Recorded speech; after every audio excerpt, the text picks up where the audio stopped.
Everybody, today my thought is it's not all about me. And God gave me this song as a reminder this morning. Not my will, but thine be done. Pray, Jesus. Let this same prayer be mine every day. When this robe of flesh that I wear makes me falter, guide my steps, hold my hand all the way. I was thinking about Jesus being in the Garden of Gethsemane, and he was in great agony of spirit. And sometimes we too are in great agony of spirit. Matthew 26:39, and he went a little further and fell on his face and prayed, saying, "Oh, my Father, if it be possible, let this cup pass from me. Nevertheless, not as I will, but as thou wilt." So Jesus himself, coming as fully God and fully man, suffered, knowing what we have to go through and we have to surrender, because he had to surrender to the will, not of his own will, but the will of him being here for us. Have you ever gotten down on the floor and cried out to God in agony? Sometimes that's what we have to do to get through the hard times in our life. Oh, Jesus, I need your help. I need your spirit. Or we're crying out in agony for others. It's not all about us. And we have to be reminded of that. We have to get down before God. We have to receive his strength. We have to be reminded that we are to surrender, that our life is not our own, but we are bought with the price. And I'm so thankful I had a mother that taught me at an early age to love others, to do for others, to care about others. She taught us when we were children in the summertime a program that I will never forget, and it was called Joy. Jesus first, ourself second, or excuse me, others second, and yourself last. And I'm always reminded of that. God reminded me of that today. So in Jesus's kingdom, things are lacking because you and I don't always see it through the eyes of him. We see it through our eyes. We're too selfish. We think about ourselves. So that's what's lacking in this world today.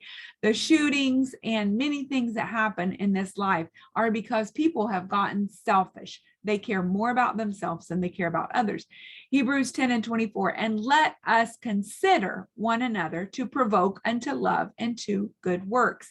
And I was talking to my daughter recently about raising children. Nowadays is harder than ever, I believe, to raise a child. It's not a good world to bring up a child in, and we definitely need the help of the Lord to guide us as parents and grandparents. But we need to teach our children about others. It's not just about what we want. We have too many choices, and a lot of times we say, well, do you want this or do you want that? And it's good to let them pick for themselves, but other times we need to say, okay, this is what we're doing, and we need to help each other as a family. We teach our children when they're young to do chores. They can set the table. They should be making their bed, so many different things, but also to serve others. When you have guests come over, then to serve them, to show them that you love them. And that's what Jesus did for us. He served us by giving his life for us, that we might have life and we might have it more abundantly. Matthew 6:24, then said Jesus unto his disciples, if any man will come after me, let him deny himself and take up his cross and follow me. And that's why a lot of people won't serve Jesus, is because they won't surrender their self. They want to do it their way. So I was listening, I was reading something today. It's about a book, and I have not read this book, but it sounds like it's a good book. It's not about me. Listen to me, look at me, love me. It's all about me. I earned my success. I shouldn't have to deal with this pain. It's all about me. Since day one, we've been demanding on our own, and we're still constantly bombarded with messages telling us to look out for number one. It sounds reasonable, but what happens when we just end up feeling unsatisfied and empty? There's a place in our hearts that only Jesus can fill. So no matter how much we try to fill it with people or things of this life or things that we want to do, enjoyment, it's only going to be filled with Jesus. Best-selling author Max Lucado takes the biggest lie we've all believed, the one that says it's all about me, and shows us truth that will bump us squarely off the center of the world. Wouldn't it be nice to live the life you were born to live? The one that makes sense. The God-centered life works, and it rescues us from a life that doesn't, Max says.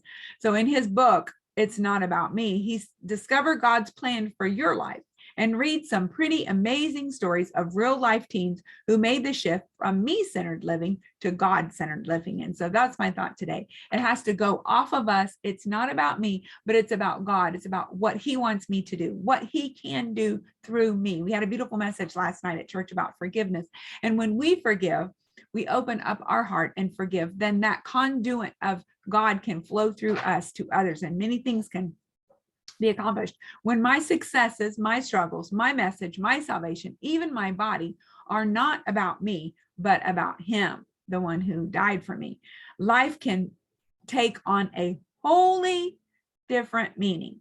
Live life like you mean it. Your discovery starts here. And so whether or not you ever get that book, that's up to you. I may read that book sometime, but I liked what it said about it. It's not about me, it's about Jesus. So today, as we walk through our days, let's ask him to show us, what can I do for you today, Jesus? I know it's not all about me, but it's my love for you, and it's my love and service to mankind. Have a good day.